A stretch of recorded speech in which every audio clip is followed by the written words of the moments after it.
一摆嘅冇冷氣風災，落架希望都預約，使得南部地區幾度天氣呢更加如係樣嘅。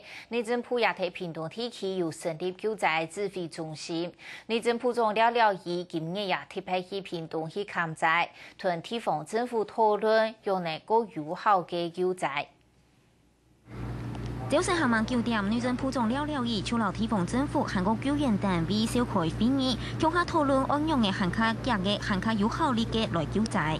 最主要的目的有3個：第一，救人；第二，脫困；第三，安置。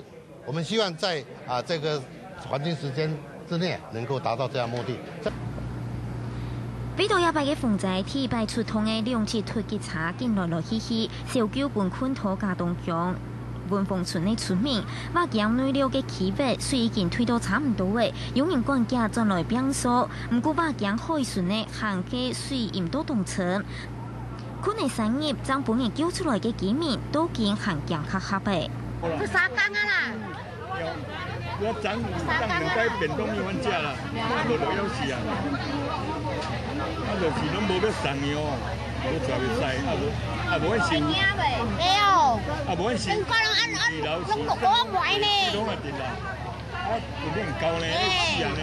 我攏無電費，無水，無生活安尼，無飯，無喺度通食呢。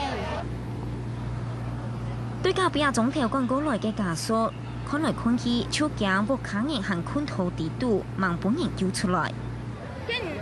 伊無開始有幾多人伊救出來？唔知啊，電話都中斷啦，冇唔不上要他喊請都有。係，天發無通。雖然風災引嚟台灣嘅天時近來見問題，唔過加東江連邊韓國公園嘅水，按上行外嘅行業，甚至係1禮拜將會完全退脫。移民可能行外定價1,000美，上週的重建家園。下個新聞，吳雄平、龐金樂、齊碧玲、屏東報道。